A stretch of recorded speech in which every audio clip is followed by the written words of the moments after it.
السلام عليكم ورحمة الله وبركاته. الحمد لله رب العالمين، والصلاة والسلام على أشرف المرسلين وآله وصحبه أجمعين، وما توفيقي إلا بالله، لا حول ولا قوة إلا بالله. رب اشرح لي صدري ويسر لي أمري واحلل عقدة من لساني يفقه قولي. الحمد لله. அனைத்து புகழும் ஏக இறைவனாகிய அல்லாஹ் ஒருவனுக்கே உரித்தாகுக. ஏக இறைவனின் சாந்தியும் சமாதானமும் உலகத்தில் வாழக்கூடிய அனைத்து ஜீவராசிகள் மீதும் அனைத்து சமுதாயத்தினர் மீதும் நிலவட்டுமாக. இன்று நமது வகுப்பிலே மின்ஹாஜுல் அரபியாவினுடைய இரண்டாவது பாகத்தின் இரண்டாவது பாடத்தை நாம் பார்க்க இருக்கின்றோம். இரண்டாவது பாடத்தை பார்ப்பதற்கு முன்னால் முதல் பாடத்தை ஒரு முறை நினைவுபடுத்திக் கொள்வது சிறந்த ஒன்றாக இருக்கிறது. முதல் பாடத்தில் நாம் எதை குறித்து பார்த்தோம் என்றால், சுற்றி காமிக்கக்கூடிய பெயர் சொல் பெண்பாலுக்கு எவ்வாறு வரும், சுற்றி காமிக்கக்கூடிய பெயர் சொல்லுக்கு அரபியில் அஸ்மாஉல் இஷாரா அல்லது அஸ்மாஉல் இஷாரா என்று சொல்லப்படும். சுற்றி காமிக்கக்கூடிய பெயர் சொல். இந்த சுற்றி காமிக்கக்கூடிய பெயர் சொல் என்பது இரண்டு வகையாக இருக்கிறது. ஒன்று லில் கரீப், பக்கத்தில் இருப்பதை சுற்றி காமிப்பது. இன்னொன்று லில் பஈத், தூரத்தில் இருப்பதை சுற்றி காமிப்பது. ஆண்பாலுக்கு பக்கத்தில் இருப்பதை சுற்றி காமிப்பதற்கு ஹாதா என்கின்ற பெயர் சொல்லும், தூரத்தில் இருப்பதை சுற்றி காமிப்பதற்கு ஜாலிக என்கின்ற பெயர் சொல்லும் பயன்படுத்தப்படும் என்று நாம் சொல்லியிருந்தோம். அதே நேரத்தில் பெண்பாலுக்கு பக்கத்தில் இருப்பதை சுற்றி காமிப்பதற்கு ஹாதிஹி என்கின்ற பெயர் சொல்லும், தூரத்தில் இருப்பதை சுற்றி காமிப்பதற்கு தில்க என்கின்ற பெயர் சொல்லும் பயன்படுத்தப்படும் என்று முந்தைய பாடத்தில் நாம் படித்திருந்தோம். அதற்கான உதாரணங்களையும் நாம் சொல்லியிருந்தோம். அரபியினுடைய வார்த்தை அமைப்புகள் தான் மாறுமே தவிர்த்து தமிழ் அர்த்தத்தினுடைய அமைப்புகள் என்பது மாறாது. ஹாதா என்றால் பக்கத்தில் இருப்பவர் தான், இது இவர் என்று குறிக்கும். ஹாதிஹி என்றால் இது இவள் என்று குறிக்கும். ஜாலிக என்றால் அது அவன் என்று குறிக்கும். தில்க என்றாலும் அது அவள் என்று குறிக்கும். வார்த்தைகள், அரபி வார்த்தைகள் மாறுகிறது. இது அது என்பது மாறாது. ஒரு பெண்ணை பற்றி பேசும்போது அவள் என்று மாறும், ஆணாக இருந்தால் அவன் என்று மாறும். அதே நேரத்தில் பக்கத்தில் இருப்பதை சுற்றி காமிப்பதை பயன்படுத்தும் போது பெண்ணாக இருந்தால் இவள் என்று மாறும், ஆணாக இருந்தால் இவன் என்று மாறும். அப்ப இந்த வார்த்தைகளுக்குள்ள பாடங்களை சென்ற பாடத்துல நாம் என்ன செஞ்சிருந்தோம், படித்திருந்தோம். அதற்கான பயிற்சிகளையும் நாம் என்ன செஞ்சிருந்தோம், கொடுத்திருந்தோம் இல்லையா? அப்ப ஒரு பெண்பால் ஒரு வார்த்தை பெண்பாலாக இருக்கிறது என்பதை அடையாளம் கண்டு கொள்வதற்கு இரண்டு முக்கிய அடையாளங்களை நாம சொல்லியிருந்தோம். ஒன்று, அதனுடைய வார்த்தையினுடைய இறுதியில் குண்டுத்தா என்பது இடம்பெறும். அப்படி இடம்பெற்றிருந்தால் அது பெண்பாலான வார்த்தை என்று நாம் சொல்லியிருந்தோம். அதே நேரத்தில் சில வார்த்தைகளில் இறுதியில் குண்டுத்தா என்பது இருக்காது. அது அர்த்தத்தை கவனிக்கும் போது பெண்பாலாக இருக்கும் என்று நாம் சொல்லியிருந்தோம். உதாரணமாக இறுதியில குண்டுத்தா வர்றதுக்கு நாம சொல்றதா இருந்தா பாவிலத்துன் என்று நாம் சொன்னோம் இல்லையா? அதே போல இது இறுதியில குண்டுத்தா இருக்கு, அதனால இது பெண்பால் அப்படிங்கிறத நாம அடையாளம் கண்டு கொள்வோம். இறுதியில குண்டுத்தா இல்லாம அர்த்தத்தை கவனித்து பெண்பாலாக பயன்படுத்தக்கூடிய வார்த்தைக்கு அல் பின்து இப்ப அல் பின்துல இறுதியில குண்டுத்தா இல்ல, அலிஃபு லாமு பா தா இந்த 4 வார்த்தைகள் தான் இருக்கு. இப்ப இதை எப்படி பெண்பாலும் சொல்லுவோம்? இப்ப அல் பின்து என்பதற்கு சிறுமி என்கின்ற அர்த்தம் தான் கொடுப்போம். இது சிறுமிக்கு பயன்படுத்தக்கூடிய ஒரு வார்த்தை, அப்ப பெண்ணுக்கு பயன்படுத்தக்கூடிய வார்த்தையாக இருக்கிறது. அர்த்தத்தை கவனித்து இது பெண்பால் என்று நாம் செஞ்சிருந்தோம், சொல்லியிருந்தோம் இல்லையா? இப்ப அந்த பாடங்களை முடித்து இதே இஸ்மு இஷாரா சுற்றி காமிக்கக்கூடிய பெயர் சொல், இந்த சுற்றி காமிக்கக்கூடிய பெயர் சொல் என்பது பன்மையாக வரும்போது எப்படி வரும், ஆண்பாலுக்கு பன்மையாக எப்படி வரும், பெண்பாலுக்கு பன்மையாக எப்படி வரும், பக்கத்தில் உள்ளதற்கு எப்படி பன்மை வரும், தூரத்தில் உள்ளதற்கு எப்படி பன்மை வரும் என்பதையும் இந்த 2வது பாடத்தில் பார்ப்போம். அதே நேரத்தில் பன்மையான வார்த்தைகள், உடையப்பட்ட பன்மையான வார்த்தைகள் என்பது எப்படி வருகிறது, அங்க நாம என்னென்ன விஷயங்களை நாம தெரிந்து கொள்ள போகிறோம் என்பதுதான் நம்ம பார்க்க போறோம். சரி, இப்ப பாடத்துக்குள்ள போறதுக்கு முன்னாடி ஒரு விஷயத்தை நீங்க நல்ல கிளியரா நீங்க விளங்கிக்கணும். எந்த ஒரு மொழியை நாம் எடுத்துக்கொண்டாலும் அந்த மொழியில ஒருமை, இருமை, பன்மை என்பது இருக்கும் இல்லையா? உதாரணத்திற்கு ஒரு ஆடு, 2 ஆடு, பல ஆடுகள், ஒரு சிங்கம், 2 சிங்கம், பல சிங்கங்கள், ஒரு மாணவி, 2 மாணவி, பல மாணவியர்கள். இது தமிழ்ல நாம ஒருமை, இருமை, பன்மை. இது போலதான் இங்கிலீஷ்லயும் இருக்கு, ஒருமை, இருமை, பன்மை இருக்கு. இது மாதிரி அரபியிலையும் ஒருமை, இருமை, பன்மை என்பது இருக்கிறது. நாம பொதுவா ஒருமையை பத்தி நாம நிறையவே படிச்சிருக்கிறோம் இல்லையா? ஒருமையான வார்த்தைகளை நிறைய படிச்சிருக்கோம். உதாரணமா கிதாபுன், கலமுன், கல்புன், ஹிமாருன், அது மாதிரி என்னது அக்கலுன், இது மாதிரி நிறைய வார்த்தைகள் நம்ம படிச்சது எல்லாமே ஒருமைதான். இப்ப நாம இருமையை படிப்பதற்கு முன்னால, இருமையான வார்த்தைகளை படிக்கிறதுக்கு முன்னாடி பன்மையான வார்த்தைகளை நாம தெரிஞ்சுக்க போறோம். ஏன்னு சொன்னா இந்த பன்மைதான் 2 வகையாக பிரிகிறது. அதனால இந்த பன்மையை நாம தெரிஞ்சுக்கிறது ரொம்ப அவசியமாக இருக்கிறது. ஒரு பன்மை ஜம்உ சாலிம் என்று சொல்லுவோம். ஒரு பன்மைக்கு அரபியில ஜம்உ சாலிம், பன்மை 2 வகை பெறுகிறது. அதிலே முதல் வகை ஜம்உ சாலிம், 2வது வகை ஜம்உ கைர சாலிம். கைர சாலிம் என்று சொல்லலாம், அல்லது நமது பாடத்தில் வருவதை போன்று ஜம்உ தக்சீர் என்றும் சொல்லப்படும். ஜம்உ சாலிம் என்று சொன்னால் ஒருமையினுடைய அமைப்பு உடையாமல் வரக்கூடிய ஒரு பன்மையான வார்த்தை. அந்த ஒருமையினுடைய அமைப்பை உடைக்காம வரக்கூடிய பன்மைக்கு ஜம்உ சாலிம் என்று சொல்வோம். 2வது பன்மை இருக்கிறது ஜம்உ தக்சீர், ஜம்உ கைர சாலிம். ஜம்உ கைர சாலிம்னு சொன்னா ஒருமையினுடைய அமைப்பை உடைத்து வரக்கூடிய ஒரு பன்மை. இந்த சைட்ல நான் அதை கொடுக்குறேன் பாருங்க. ஒருமையினுடைய அமைப்பு உடையாமல் வரக்கூடிய வார்த்தை, உதாரணத்துக்கு நாம் எடுத்துக்குவோம் முஸ்லிமுன். முஸ்லிமுன், இப்ப முஸ்லிமுன் என்பது ஒரு முஸ்லிமை குறிக்கக்கூடிய ஒன்றாக இருக்கிறது. இப்ப பல முஸ்லீம்கள் என்று நாம சொல்வதற்கு இந்த முஸ்லிமுன்ல இருந்து நாம பன்மை எடுப்போம்.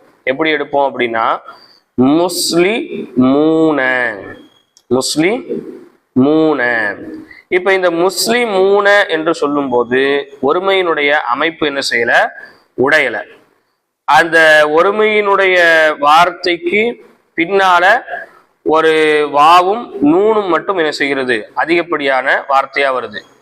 முஸ்லிமுன் அப்படிங்கிற ஒருமையினுடைய அமைப்பு உடையாமல் முஸ்லிமூன என்று என்ன செய்கிறது, வருகிறது. பெண்பாலுக்கு நாம் எடுத்துக்கிட்டோம் சொன்னா முஸ்லிமத்துன், முஸ்லிமத்துன். இது பெண்பாலுடைய ஒருமை, ஒரு முஸ்லிமான பெண். இப்ப இதற்கு நாம பன்மை எடுக்கிறோம் சொன்னா உடையாம பன்மை எடுக்கிறோம். எப்படி எடுக்கிறோம் பாருங்க, முஸ்லிமாத்துன், முஸ்லிமாத்துன். இப்பவும் ஒருமையினுடைய அமைப்பு என்ன செய்யல, உடையல. இறுதியில ஒரு நூனும் ஒரு அலிஃபும் தாவும் மட்டும் என்ன செய்கிறது, அதிகப்படியாக வருகிறது. இப்ப இதன ஒருமையினுடைய அமைப்பு உடையாமல் வரக்கூடிய இந்த ஜம்உக்கு ஜம்உ சாலிம், பன்மையின் அமைப்பு உடையாமல் எடுக்கப்பட்ட, ஒருமையின் அமைப்பு உடையாமல் எடுக்கப்பட்ட பன்மை என்று இதற்கு பெயர் சொல்லப்படும். இன்னொன்று இருக்கிறது, அதனுடைய ஒருமையினுடைய அமைப்பை உடைத்து எடுப்பது. உதாரணத்திற்கு ஜஹ்ருன் என்று சொல்கின்றோம், ஒரு பூ. இப்ப இதற்கு பன்மை எடுக்கும் போது அல் அஸ்ஹாருன், ஒருமையினுடைய அமைப்பு உடைந்து விடுகிறது. ஒருமையினுடைய அமைப்பு என்ன செஞ்சு போச்சு? உடைஞ்சு போச்சு. அந்த ஜாவுக்கு முன்னாடி என்ன செய்கிறது? அலிஃப் லாமிம் வந்து அந்த ஹாவுக்கு அடுத்து ஒரு அலிஃப் வந்து அந்த ராவை என்ன செய்கிறது? கொண்டு வருகிறது. இப்ப இதனுடைய இடையில் ஒரு வார்த்தை வந்துடுது. இப்போ உதாரணமா ரொம்ப ஷார்ட்டா நீங்க விளக்குறதா இருந்தா, சாலிம் அப்படின்னு சொன்னா ஒருமையினுடைய அமைப்புக்கு பின்னால் அதிகப்படியான எழுத்து வருவது. நல்லா விளங்கிக்கங்க. முஸ்லிமத்துன், முஸ்லிமாத்துன், முஸ்லிமுன், முஸ்லிமூன. இதுல நீங்க பாருங்க, ஒருமையினுடைய அமைப்புக்கு பின்னாடிதான் அதிகப்படியான 2 எழுத்து என்ன செஞ்சிருக்கும்? வந்திருக்கும். ஜம்உ தக்சீர் அல்லது ஜம்உ கைர சாலிம்னு சொன்னா ஒருமையினுடைய அமைப்பின் நடுவில் அந்த அமைப்பை உடைப்பதற்காக ஒரு அலிஃபோ வேறு ஏதோ ஒரு எழுத்து வந்தால் அதற்கு நாம் என்ன சொல்லுவோம்? கைர சாலிம் அப்படின்னு சொல்லுவோம். இப்ப நீங்க நோட்லயே எழுதி பாருங்க, முஸ்லிமுன் என்று எழுதுங்க. நோட்ல எழுதி கண்டிப்பா என்ன செய்யுங்க? எழுதி பாருங்க. முஸ்லிமுன் எழுதிட்டீங்க, சரிங்களா? இப்ப மீம் சீன் லாம் மீம், முஸ்லிமுன். இப்ப பன்மை எடுக்கிறோம். என்னன்னு எடுக்கிறோம்? முஸ்லிமூன. இப்ப இந்த மீம் சீன் லாம் மீம் இந்த 4 எழுத்து வந்துடும், 4 எழுத்தும் வந்துடும்.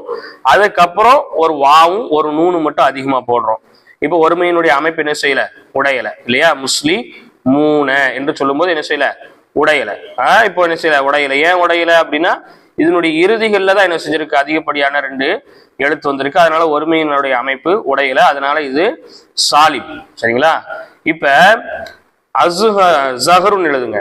அஸ்ஸஹ்ருன், அஸ்ஸஹ்ரு, சரிங்களா? இப்ப அலிஃப் லாம் ஜா ஹா ரா இருக்கு. இதுக்கு பன்மை எடுக்கும்போது அல் அஸ்ஹாருன்னு எடுக்கிறோம். அப்ப எடுக்கும்போது என்ன எழுதுறோம்? அலிஃப் லாம் ஜா ஹா அலிஃப் அடுத்து ரா. இப்ப இந்த ஹாவுக்கு அடுத்து ஒரு அலிஃப் வந்துச்சு பாருங்க. இந்த அலிஃப் ஒருமையினுடைய அமைப்பை உடைத்து விட்டது.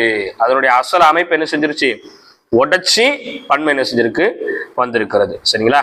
இப்ப இந்த கைர சாலிமான வார்த்தைகளை தான் இந்த பாடத்துல நாம பார்க்க போறோம். அதாவது ஜம்உ தக்சீர், ஒருமையின் அமைப்பு உடைக்கப்பட்டு எடுக்கப்பட்ட பன்மையினுடைய பாடத்தை நாம பார்க்க போறோம். அதே நேரத்துல இந்த ஹாதா, ஹாதிஹி, ஜாலிக, தில்க இந்த வார்த்தைகள் பன்மையில எப்படி வரப்போகுது என்பதையும் பார்க்க போறோம். அதே நேரத்துல நாம ஒரு விஷயத்தையும் நாம இங்க படிக்க போறோம். அந்த பாடத்தை சொல்லும் போது உங்களுக்கு இன்னும் கொஞ்சம் தெளிவா அது புரியும். பாருங்க, பாடம் 2, முறைசாரா பன்மை. தமிழ் என்ன சொல்றாங்க? முறைசாரா பன்மை, அல் ஜம்உ தக்சீர், சரிங்களா? உலாயிக, அவர்கள். உலாயிக அவர்கள். இந்த உலாயிக்க வந்து எதனுடைய பன்மை அப்படின்னு சொன்னா தில்க என்கின்ற இஸ்மு இஷாரா, சுற்றி காமிக்கக்கூடிய பெயர் சொல். லில் பஈத், தூரத்திற்கு சுற்றி காமிக்கக்கூடிய பெயர் சொல் இருக்கு இல்லையா?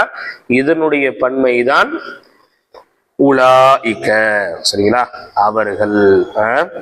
சமருன் பழம், சமருன் பழம். ஹாதிஹி இவை, ஹாதிஹி இவை.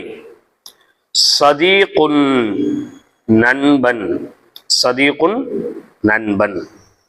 சிகாருன் சிறுவர்கள், சகீருன் ஒருமை, சிகாருன் பன்மை. பாருங்க, இதுவே இந்த சிகாருங்கிறது ஜம்மு தக்சீர் தான். ஒருமையினுடைய அமைப்பு உடைக்கப்பட்டு எடுக்கப்பட்ட பன்மை. சகீருன் அதனுடைய ஒருமை உடைக்கப்பட்டு சிகாருன் என்ன செஞ்சிருக்கு? வந்திருக்கு, சரிங்களா? சிகாருன் சிறுவர்கள். ஹாஉலாஇ இவர்கள். ஹாதா ஹாதிஹி இருக்கு இல்லையா? இதனுடைய பன்மை தான் ஹாஉலாஇ, சரிங்களா? இவர்கள். அடுத்து வைனபுன், வைனபுன் திராட்சை, வைனபுன் திராட்சை. தில்க அவை, ஷைஉன் பொருள், கிபாருன் பெரியவர்கள், கிபாருன் பெரியவர்கள். சரிங்களா? இப்போ நம்ம கித்தாப்ல நீங்க பார்த்தீங்கன்னு சொன்னா ஆதிஹி அப்படின்னு போட்டு இவை அப்படின்னு போட்டு பண் அப்படின்னு போட்டிருப்பாங்க. பண் சொன்னா பன்மைக்கு இது பயன்படுத்தப்படும். அது மாதிரி தில்க அப்படிங்கிறத பார்த்தீங்கன்னு சொன்னா அவை அப்படின்னு போட்டு பண் அப்படின்னு போட்டிருக்கோம். தில்க என்பது பன்மைக்கு பயன்படுத்தப்படும். இந்த ஆதிகியும் தில்கவும் எந்த பன்மைக்கு பயன்படுத்தப்படும் அப்படிங்கிறத பாடத்து உள்ள போகும்போது நான் உங்களுக்கு சொல்றேன். சரிங்களா? பாருங்க, இந்த வார்த்தைகளை கொடுத்துருக்குறாங்க. முதல்ல இங்க வந்து எல்லாமே அல் சேர்க்கப்பட்டு முபத்ததா ஹபராக என்ன செய்யப்பட்டிருக்கு, வார்த்தைகள் கொடுக்கப்பட்டிருக்கு. அடுத்து ரெண்டாவதும் அல் சேர்க்கப்பட்டு முபத்ததா ஹபராக கொடுக்கப்பட்டிருக்கு. அந்த ரெண்டு வார்த்தைகளுக்கு மத்தியில உங்களுக்கு ஹாதிஹி, தில்க, ஹாவுலாயி, உலாய்க்குங்கிற வார்த்தைகளை கொடுத்துருக்குறாங்க. ஏன் அந்த வார்த்தைகள் கொடுக்கப்பட்டிருக்கு அப்படிங்கிறதையும் நாம பார்ப்போம். அஸ்ஸஹ்ரு பூ, அஸ்ஸஹ்ரு பூ, ஜமீலுன் அழகாக இருக்கிறது, பூ அழகாக இருக்கிறது அல்லது பூ அழகானது.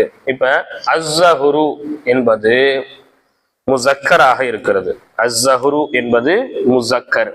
ஏன் இதை முசக்கர்னு சொல்றோம்? ஏன்னா இதுல முஅன்னஸுனுடைய அடையாளமாக வரக்கூடிய குண்டுத்தா என்பது இல்லை. அர்த்தத்தை கவனிச்சாலும் பூ என்பது ஒரு பெண்ணுக்கு பயன்படுத்தக்கூடியது இல்லை. உயிரற்ற ஒரு செடியில இருந்து வரக்கூடிய ஒரு பூவுக்கு சொல்லக்கூடியது. எந்த பூவனாலும் எடுக்கலாம். ரோஜா பூ, மல்லிகை பூ, சாமந்தி பூ, செம்பருத்தி பூ, என்னென்ன பூ இருக்கு இல்லையா, எந்த பூவை வேணா எடுத்துக்கோ. அஸ்ஸஹ்ரு பூ, ஜமீலுன் அழகானது. சரிங்களா? இப்ப இந்த அஸ்ஸஹ்ரு அப்படிங்கிறதுக்கு வந்து நாம பன்மை எடுக்கிறோம். பன்மை எப்படி எடுக்கிறோம்? அல் அஸ்ஹாரு பூக்கள். ஒருமையினுடைய அமைப்பு உடைக்கப்பட்டுருச்சு. நடுவுல ஒரு அலிஃப் வந்து என்ன செஞ்சிருச்சு, ஒருமையின் அமைப்பை உடைச்சிருச்சு. அல் அஸ்ஹாரு பூக்கள், ஜமீலத்துன் அழகானது. ஏன் அல் அஸ்ஹரு அஸ்ஸஹ்ரு ஜமீலுன் அப்படின்னு சொன்னோம்? அல் ஜஹ்ரு பூ, ஜமீலுன், அங்கேயும் ஜமீலுன்கிறத முசக்கரா பயன்படுத்தணும் இல்லையா? ஆனா இங்க அல் அஸ்ஹாரு பூக்கள் அப்படின்னு வரும்போது ஜமீலத்துன் அழகானது அப்படின்னு சொல்லி அந்த ஜமீலத்துனை முஅன்னஸா மாத்திருக்கோம். உங்களுக்கு கிதாபை நீங்க பார்க்கும்போது தெரியும். நல்ல கிதாபை பாருங்க. அஸ்ஸஹ்ரு பூ அப்படிங்கிறது ஜமீலுன் அழகானது. ஜஹ்ரு முசக்கரு, ஜமீலுன் முசக்கரு. ஆனா இந்த முசக்கரையே நம்ம முஅன்னஸா பன்மையா மாத்துறோம். எப்படி? அஸ்ஹாரும் பூக்கள் அப்படின்னு மாற்றும் போது அதற்கு பின்னாடி ஜமீலுன் அப்படின்னு சொல்லாம ஜமீலத்துன் என்று நாம சொல்றோம். ஏன் இதை சொல்றோம்? அது மாதிரி ஹாதிஹி அப்படிங்கிறத சொல்றோம். ஹாதிஹில் அஸ்ஹாரு ஜமீலத்துன் அப்படிங்கிறோம். ஹாதிஹிங்கிறது முஅன்னஸுக்கு பயன்படுத்தக்கூடிய வார்த்தை, முஅன்னஸுக்கு பயன்படுத்தக்கூடிய சுற்றி காமிக்கக்கூடிய ஒரு பெயர் சொல். இங்க அஸ்ஹாருக்கு ஏன் ஹாதிஹியை பயன்படுத்தியிருக்கோம் அப்படிங்கிறதையும், அஸ்ஹாருக்கு பின்னாடி ஏன் ஜமீலத்துன் அப்படிங்கறது கொண்டு வந்திருக்கிறதையும் நாம விளங்கிக்கிறோம். என்ன விளங்குறோம் அப்படின்னு சொன்னா, உயிரற்ற பொருட்களை ஒருமையிலிருந்து பன்மைக்கு நாம மாற்றும் போது அந்த பன்மையான வார்த்தை முஅன்னஸினுடைய அந்தஸ்துக்கு வந்துவிடும். விளங்கிருச்சா? உயிரில்லாத பொருட்கள் இருக்கிறது, பேனா இருக்கிறது, பென்சில் இருக்கிறது, டேபிள் இருக்கிறது, கிதாப் இருக்கிறது, போன் இருக்கிறது, கார் இருக்கிறது, பாடம் இருக்கிறது, இந்த வார்த்தைகள்லாம் இருக்கு இல்லையா, இவை எல்லாம் என்னதுங்க? உயிரற்றவைகளாக இருக்கிறது. இந்த உயிரற்றவைகளான வார்த்தைகளை ஒருமையிலிருந்து பன்மைக்கு நாம மாற்றும் போது அந்த பன்மையான வார்த்தை முஅன்னஸினுடைய ஒருமையின் அந்தஸ்தை அடைந்துவிடும். எதனுடைய அந்தஸ்து அடைஞ்சிடும்? முஅன்னஸினுடைய ஒருமையினுடைய அந்தஸ்தை அதை அடையும். அது ஒருமையினுடைய அந்தஸ்தை அடைந்ததினால் ஹாதிஹி அப்படிங்கிற வார்த்தையை நாம பயன்படுத்துறோம். ஆனா ஹாதிஹிங்கிற வார்த்தை பெண்பால் ஒருமைக்கு பயன்படுத்தக்கூடிய வார்த்தை. இங்க நாம பன்மைக்கு பயன்படுத்துறோம். இது வார்த்தையின் அமைப்புல பன்மையாக இருக்கிறது. தன்மையின் அமைப்பில் பெண்பால் ஒருமையாக இருக்கிறது. எனவே இந்த பன்மைக்கு ஹாதிஹி என்கின்ற சுற்றி காமிக்கக்கூடிய பெயர் சொல்லை பயன்படுத்தி இதற்கு பின்னால் வரக்கூடிய வர்ணிச்சு வரக்கூடிய அந்த வார்த்தைய பெண்பால் ஒருமையாகவே நாம பயன்படுத்துவோம். ஜமீலத்துன். விளங்குதா உங்களுக்கு? பாடம் விளங்குதா? நம்ம சொன்ன விஷயம் என்னது? நல்லா விளங்கிக்கணும். உயிரற்ற ஒரு பொருட்களை ஒருமையில இருந்து பன்மைக்கு நாம மாத்திரம்னு சொன்னா அது பெண்பால் ஒருமையின் அந்தஸ்தை அடைந்துவிடும். அந்தரங்கத்துல பெண்பால் ஒருமையின் அந்தஸ்தை அது அடையும். எனவே அந்த வார்த்தைகளை சுற்றி காமிப்பதற்கு பயன்படுத்தக்கூடிய பெயர் சொற்கள் பக்கத்தில் உள்ளதாக இருந்தாலும் சரி, தூரத்தில் உள்ளதாக இருந்தாலும் சரி, நாம பெண்பால் ஒருமையினுடைய வார்த்தையை பயன்படுத்துவோம். எதற்கு? இந்த உயிரற்ற பன்மையான வார்த்தைகளுக்கு பயன்படுத்துவோம். அதே நேரத்தில் அந்த பன்மைக்கு பின்னால் வரக்கூடிய வர்ணிச்சு சொல்லக்கூடிய வார்த்தைகளை பெண்பால் ஒருமையாகவே நாம் என்ன செய்வோம்? பயன்படுத்தி சொல்வோம். இப்ப இங்க அப்படிதான் பயன்படுத்தியிருக்கோம். எப்படி? ஹாதிஹில் அஸ்ஹாரு, இந்த பூக்கள், இந்த பூக்கள், ஜமீலத்துன் அழகானது, ஜமீலுன் முசக்கர் ஒருமை, ஜமீலத்துன் முஅன்னஸ் ஒருமை. ஜமீலுன் ஆண்பால் ஒருமை, ஜமீலத்துன் பெண்பால் ஒருமை. ஏன் இங்க பெண்பால் ஒருமையாக நீங்க ஆக்குனீங்க அப்படின்னு ஒரு கேள்வி வந்தா ரொம்ப தெளிவா பதில் சொல்வோம். நாம உயிரற்ற பொருட்களை ஒருமையிலிருந்து பன்மையா மாற்றும் போது அது பெண்பால் ஒருமையின் அந்தஸ்தை அடைகிறது. அப்படி அடைவதின் காரணமாக அதற்கு முன்னால் சுற்றி காமிக்கக்கூடிய பெயர் சொல் வந்தால் பெண்பால் ஒருமையினுடைய சுற்றி காமிக்கக்கூடிய பெயர் சொல்ல பயன்படுத்துவோம். அதற்கு பின்னால் வர்ணிச்சு வரக்கூடிய அந்த வார்த்தைய பெண்பால் ஒருமையாகவே நாம ஆக்குவோம். அப்படிங்கிற பதில நாம தெளிவா விளங்கிக்கணும். சரிங்களா? அதாவது சிஃபத்து மௌசூஃப், வர்ணிக்கக்கூடியது, வர்ணிக்கப்பட்டது. அஸ்ஸஹ்ரு பூ,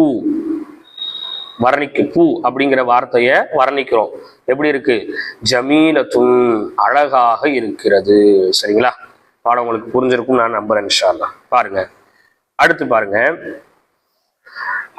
அப்ப இந்த உயிரற்றவைகளுக்கு பின்னால் வரக்கூடிய அந்த வர்ணிச்சு சொல்லக்கூடிய வார்த்தைகள் என்பது பெண்பால் ஒருமையாகத்தான் வரணும். இங்க பன்மையா மாத்திருக்கிறோம், அதனால அங்க பன்மையா வரணும் அப்படிங்கிற நிபந்தனை என்பது கிடையாது. அப்படி வந்தால் அது அரபு இலக்கணத்தின்படி பிழையாக ஆகிவிடும். அதனால ஒருமையாகத்தான் என்ன செய்யணும்? வரணும். இப்ப பாருங்க, அல் இனபு, அல் இனபு திராட்சை பழம், அல் இனபு திராட்சை பழம், ஹுல்வுன் இனிப்பாக இருக்கிறது. அல் இனபு ஹுல்வுன் திராட்சை பழம் இனிப்பாக இருக்கிறது. இப்ப இனபுக்கு பன்மை எடுக்கும் போது ஒருமையினுடைய அமைப்பு உடையும். அல் அஅனாபு திராட்சை பழங்கள், பல திராட்சை பழங்களை எடுக்கும். சரிங்களா? அப்ப இந்த அப்படின்னு சொல்லி இந்த அல் அஅனாபுக்கு முன்னாடி ஒரு வார்த்தையை நீங்க பயன்படுத்துறதா ஹாதான்ங்கிறது பயன்படுத்தக்கூடாது. ஹாதா அல் அஅனாபு அப்படின்னு சொல்லக்கூடாது. என்னன்னு சொல்லணும்? ஹாதிஹில் அஅனாபு, ஹாதல் அஅனாபுன்னு என்ன செய்யக்கூடாது? சொல்லக்கூடாது. ஹாதிஹில் அஅனாபு இந்த பேரிச்சம்பழம், இந்த பேரிச்சம்பழம், ஹுல்வத்துன் இனிப்பாக இருக்கிறது. ஹுல்வுன் முசக்கர் ஒருமை, ஹுல்வத்துன் முஅன்னஸ் ஒருமை. சரிங்களா? அடுத்து அஸ்ஸமரு பழம், தொய்யிபுன் நன்றாக இருக்கிறது, நல்ல பழமாக இருக்கிறது. இப்ப சமருக்கு பன்மை எடுக்கும்போது ஒருமையினுடைய அமைப்பு உடையும். அல் அஸ்மாரு பழங்கள், அல் அஸ்மாரு பழங்கள். சரிங்களா? இப்ப இதற்கு முன்னாடி நீங்க இஸ்மு இஷாராவை பயன்படுத்தும் போது ஹாதாவை பயன்படுத்தக்கூடாது. என்னன்னு பயன்படுத்தணும்? ஹாதிஹில் அஸ்மாரு இந்த பழங்கள், தொய்யிபத்துன் நன்றாக இருக்கிறது. அஸ்மாரு பன்மையா வந்திருக்கு அப்படிங்கிறனால தொய்யிபத்துன் தொய்யிபாத்துன் பன்மையா மாத்துறேன் அல்லது அனாபுன் பன்மையா வந்திருக்கு, அதனால ஹுல்வுன் அப்படிங்கிறத ஹுல்வாத்துன்னு மாத்துறேன். அது மாதிரி ஜஹருன் அஸ்ஹாருன் பன்மையா இருக்கு, அதுக்கு பின்னாடி வந்திருக்கிற ஜமீனுன்னு வந்து ஜமீலாத்துன்னு மாத்தக்கூடாது, பேசக்கூடாது, மாற்றக்கூடாது. உயிரற்றவைகள் பன்மையாக வந்து அந்த பன்மைக்கு பின்னால் வரக்கூடிய வர்ணிச்சு சொல்லக்கூடிய வார்த்தைகள் ஒருமையாகத்தான் இருக்க வேண்டும். அதற்கு முன்னால் வரக்கூடிய அந்த பன்மை உயிரற்ற பன்மைகளுக்கு முன்னால் வரக்கூடிய சுற்றி காமிக்கக்கூடிய பெயர் சொற்கள் பக்கத்தில் இருப்பதாக இருந்தால் முஅன்னஸில் பக்கத்தில் உள்ள வார்த்தை ஒருமையினுடைய முஅன்னஸ் பக்கத்தை சுற்றி காமிக்கக்கூடிய வார்த்தையை பயன்படுத்தணும். தூரத்தில் உள்ளவைகளாக இருந்தா முஅன்னஸ் தூரத்தில் இருக்கக்கூடிய ஒருமையை சுற்றி காமிக்கக்கூடிய பெயர் சொல்லாக அது இருக்க வேண்டும். சரிங்களா? அல் இனபு சொல்லிட்டனா,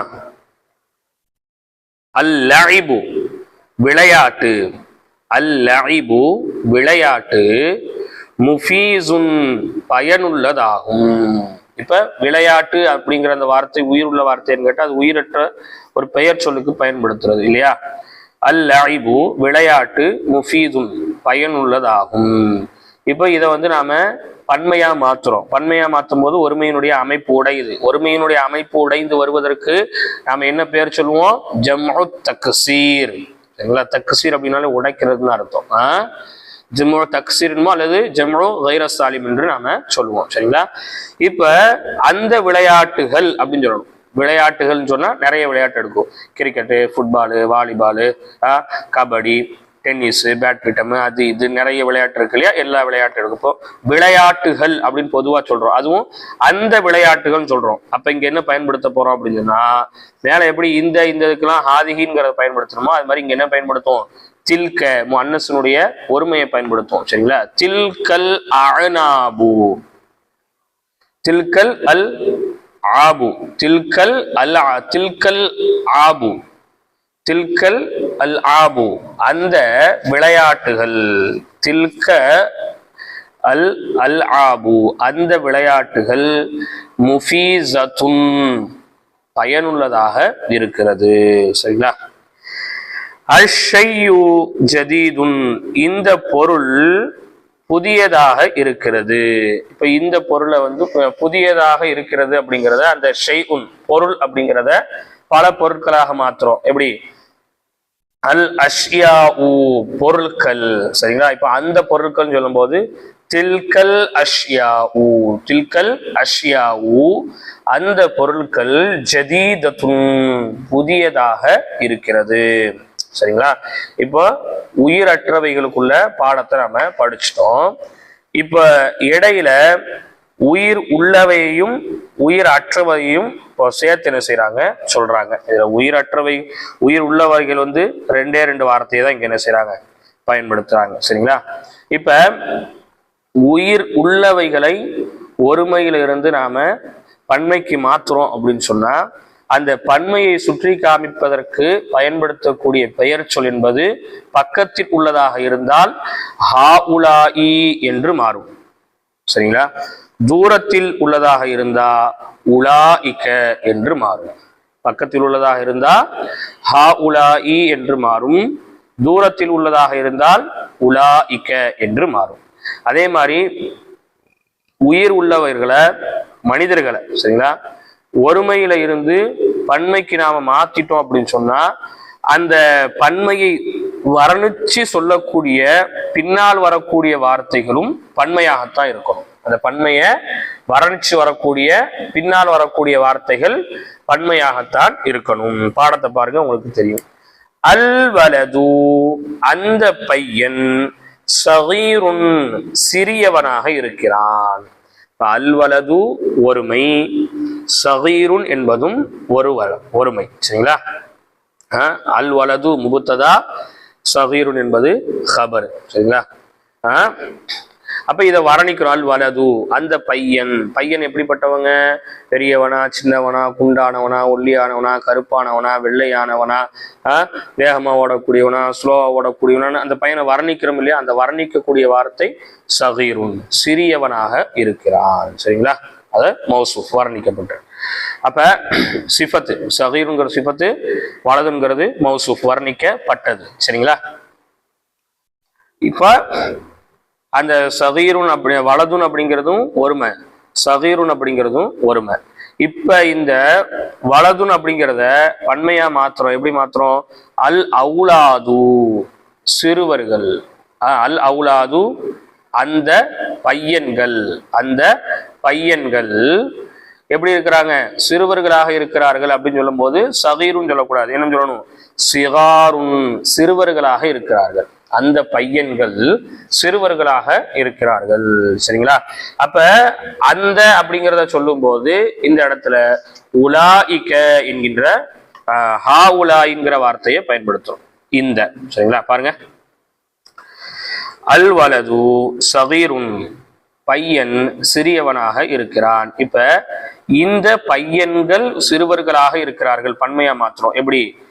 ஹா உலாஇ இவர்கள், அவுலாது பையன்கள், சிகாருன் சின்ன பையன்கள். சரிங்களா? அப்ப அவுலாதுன்னு மாத்தும் போது இங்க சிகாருன்னு சொல்லி என்ன செஞ்சிருச்சு? மாறிடுச்சு.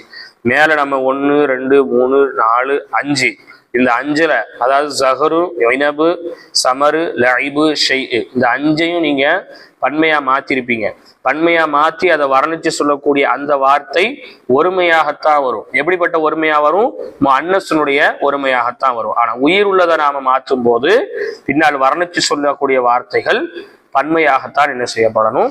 மாற்றப்படணும். சரிங்களா? அடுத்து பாருங்க, அர்ரஜுலு மனிதர், கபீருன் பெரியவராக இருக்கிறார். இப்ப அந்த மனிதர்கள் அப்படின்னு சொல்லி மாத்த போறோம். மாத்துறதுக்கு என்னன்னு பயன்படுத்துவோம்? உலாஇக்க. சரிங்களா? உலாஇக்க ரிஜாலு அந்த மனிதர்கள், ரிஜாலு பன்மை, அந்த மனிதர்கள் கிபாருன் பெரியவர்களாக இருக்கிறார்கள். பார்த்தீங்களா? ரஜுல் அப்படிங்கிற ஒருமை ரிஜால்னு மாறுச்சுன்னா கபீர் அப்படிங்கிற ஒருமை கிபாருன்னு மாறும். வலது அப்படிங்கிற ஒருமை அல் அவுலாதுன்னு மாறுச்சுன்னு சொன்னா சகீர் அப்படிங்கிற ஒருமை சிகாருன்னு சொல்லி என்ன செஞ்சிருங்க?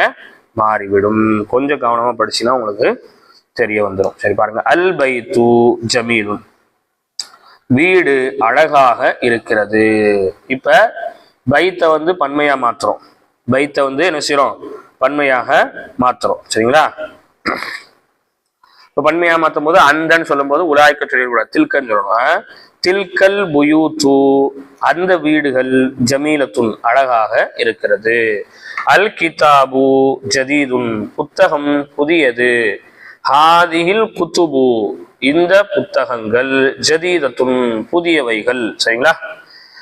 அத்தர்சு முஃபீதுன் பாடம் பயனுள்ளது. ஹாதிஹி துருசு முஃபீதத்துன் இந்த பாடங்கள் பயனுள்ளவைகள். சரிங்களா? அல் ஹதீகத்து கபீரத்துன் தோட்டம் பெரியது. சரிங்களா? அல் ஹதாயிகு ஹாதிஹில் ஹதாயிகு இந்த தோட்டங்கள் கபீரத்துன் பெரியவைகள். அஸ்ஸதீகு நண்பன், சகீருன் சிறியவன். ஹாதிஹில் அஸ்திகாஉ இந்த நண்பர்கள், ஹாதிஹில் அஸ்திகாஉ சிகாருன் இந்த நண்பர்கள் சிறியவர்கள், இந்த நண்பர்கள் சிறியவர்கள். சரிங்களா? சரி, அப்ப இந்த பாடத்தை நீங்க நல்லாவே விளங்கியிருப்பீங்க. சரிங்களா? அதே மாதிரி இதுல வந்து நம்ம ஒரு யாராபு சொல்றதா இருந்தா ஒரு தமிழ்ல நாம சொல்லுவோம். ஒரு வாக்கியமா இருந்ததுன்னு சொன்னா அந்த வாக்கியத்திற்கு எழுவாய் பயன்நிலை வாய் அப்படின்னு சொல்லி ஒண்ணு இருக்கு இல்லையா? உதாரணமா புத்தகம் அப்படின்னு சொல்றது எழுவாய், மூடப்பட்டுள்ளது என்பது பயன்நிலைவாய். சரிங்களா? பள்ளிவாசல் எழுவாய், திறந்திருக்கிறது பயன்நிலைவாய். மாணவன் எழுவாய், தூங்கி கொண்டிருக்கிறான் பயன்நிலைவாய். சரிங்களா? இந்த மாதிரி அரபியில எழுவாய் அப்படிங்கிறதுக்கு முபத்ததா என்றும் பயன்நிலைவாய் அப்படிங்கிறதுக்கு ஹபர் என்றும் என்ன செய்யப்படும்? சொல்லப்படும். இந்த முபத்ததா ஹபர் அதாவது எழுவாய் என்பது எப்போதுமே மாரிஃபாவாக இருக்கும். பயன்நிலைவாய் என்பது எப்போதுமே நக்கீராவாக இருக்கும். மாரிஃபா அப்படின்னு சொன்னா அவங்க எல்லாருக்குமே தெரியும், அலிஃப்லாமிம் என்ன செஞ்சிருக்கும்? வந்திருக்கும். அலிஃப்லாமும் வந்திருக்கும். அதான் என்னதுங்க? மாரிஃபா. நக்கீரா அப்படிங்கிறதுக்கு இறுதியில ரஃபா இருக்கும், அதுதான் நக்கீரா. இப்ப நீங்க பாருங்க, அஸ்ஸஹ்ரு பூ எழுவாய், அப்படிதானே? பூ அப்படிங்கிறது ஏழுவாய் பூவை பத்தி ஒரு செய்தி சொல்ல போறேன். இப்ப இந்த பூ அப்படிங்கிறது எப்படி இருக்கு? மாரிஃபாவாக இருக்கிறது, அப்படிதானே? இப்போ பயன்நிலைவாய் வரப்போகுது. எப்படி வருது பயன்நிலைவாய் பாருங்க. ஜமீலுன் அழகாக இருக்கிறது. அவங்களுக்கு நக்கீராவா இருக்கு. ஜமீலுன் இறுதியில ரஃப இருக்கிறதா என்னதுங்க? நக்கீராவாக இருக்கிறது. இது பன்மையா மாறும் போதும் அதே தான். அல் ஹாதிஹில் அஸ்ஹாரு, ஹாதிஹில் அஸ்ஹாரு. சரிங்களா? இப்போ அஸ்ஸஹருக்கு வந்து முபத்ததா என்றும், ஜமீலுன் அப்படிங்கிறதுக்கு வந்து நக்கீரா, ஹபர் நக்கீரா. அஸ்ஸஹரு இந்த பூ அப்படிங்கிறது அலிஃப்லாம் மாரிஃபா முபத்ததா, ஜமீலுன் என்பது ஹபரு நக்கீரா. சரிங்களா? ஹாதிஹில் அஸ்ஹாரு அப்படின்னு சொல்லும் போது ஹாதிஹில் அப்படிங்கிறது வந்து இஸ்மு இஷாரா இல் கரீப், அதுல அஸ்ஹாரு அப்படிங்கிறது வந்து முபத்ததா, ஜமீலத்துன் ஹபர். சரிங்களா? சரி, அப்ப இந்த விஷயத்த நீங்க விளங்கிக்கங்க.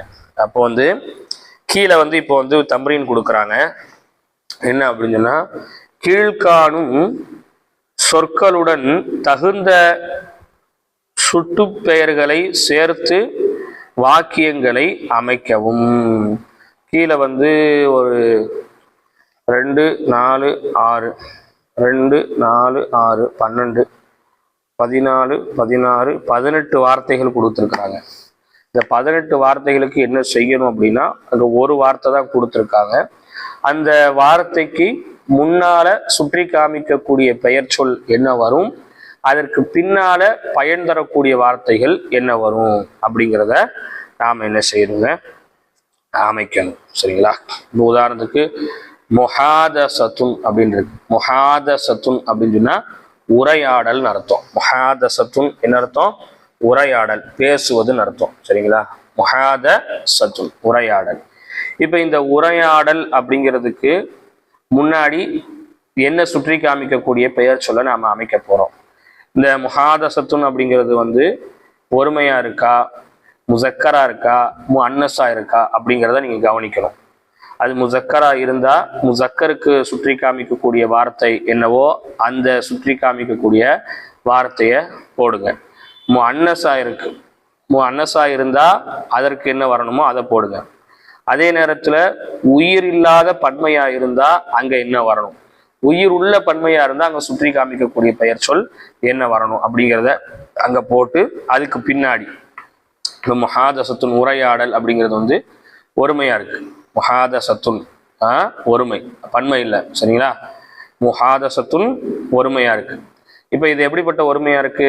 முஅன்னஸுனுடைய ஒருமையா இருக்கு. அப்ப முன்னாடி ஹாதிஹி முஹாதசத்துன், இந்த உரையாடல், முஃபீஸத்துன் பயன் தரக்கூடியதாக இருக்கிறது. முஃபீஸுன்னு போடக்கூடாது, என்னன்னு போடணும்?